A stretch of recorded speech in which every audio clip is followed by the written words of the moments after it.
რამდენიმე დღის წინ ჩვენ მივიღეთ მათი პასუხი, რა თქმა უნდა, მათ წინასწარ ჰქონდათ თავისი პოზიცია გამჟღავნებული, რომ ისინი არ აპირებენ გადახედონ საკუთარი ჟურნალისტების საქმიანობას და ამ პასუხშიც იგივე პოზიცია არის. ჩვენ თავიდანვე ვთქვით, რომ რა თქმა უნდა, ჩვენ მივყვებით ამ პროცედურებს, იურისტები მუშაობენ უკვე საპასუხო მიმართვაზე, რომელიც ბრიტანეთის კანონმდებლობიდან გამომდინარე, კვლავ BBC-ში უნდა გავასაჩიოთ კიდევ ერთხელ ხა ეს საკითხი, მათი პოზიცია შიდა რეგულაციის, ასე ვთქვათ, მეორე დონეზე.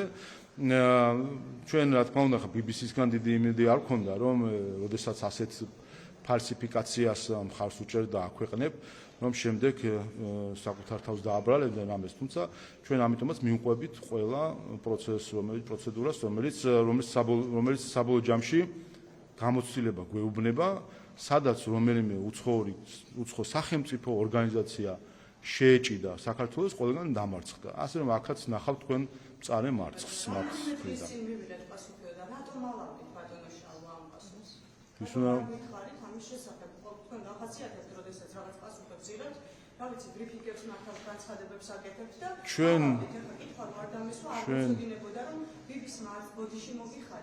არც ფილმი წაშალა და არც ის რომელიმე მუხლი შეასრულა, რასთან ეს რაზე მეტყველებს? ეს მეტყველებს ის რომ BBC-მ არ გამოიყენა ეს შანსი და სხვათა შორის ცალკე არგუმენტია და მოგვცა ჩვენ კიდე დამატებით, რომ მათ წინასწარვე საკუთარი განწყობა გაამხილეს, იცით გახსოვთ თქვენ, რომ როდესაც ჩვენ მივმართეთ მათ საჩივრით, მანამ სანამ საერთოდ საჩივარს გაეცნობოდნენ, არგუმენტებზე დაფიქსდებოდნენ, ცოტა კრიტიკულ ანალიზს ჩაატარებდნენ შიგნით მაინც, პირველი რეაქცია მათი მხრიდან იყო, რომ არა, ჩვენ ხარს უჭერთ, ჩვენ ჟურნალისტს. ასე რომ მათ ყველაფერთან ერთად, რაც აუცილებლად იქნება, რა თქმა უნდა, ჩვენს ერთ-ერთ არგუმენტაციაში, ყველაფერთან ერთად გაამხილეს, რომ შიდა გასაჩივრების სისტემა არის ფარსი, რაც ბრიტანეთში არსებობს. იმიტომ რომ მას არანაირი შედეგი არ აქვს, ვინაიდან წინასწარ განწყობითვე თქვეს მათ, რომ არ აპირებენ, ასე ვთქვათ, რაიმე კრიტიკულ ანალიზს.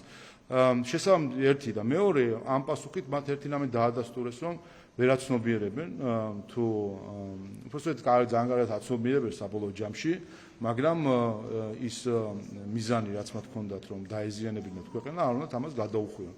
კიდევ ერთხელ მივყვებით ყველა პროცედურას, ჩვენ ხა BBC-ს იმედად ხო არ ვიქნებოდით, ხა როდესაც კიდევ ერთხელ ეს ჩვენ ხო არ გვეკადრეს დონალდ ტრამპს აკადრეს ისეთი ტყუილი, რომ მილიარდიანი სარჩელი ემუქრებათ. ეხლა ასეთი ტყუილი დონალდ ტრამპს აკადრეს, ეხლა საქართველოსთან უკადრებელს კი არ იკადრებდნენ, რა ვიცი, უარესი.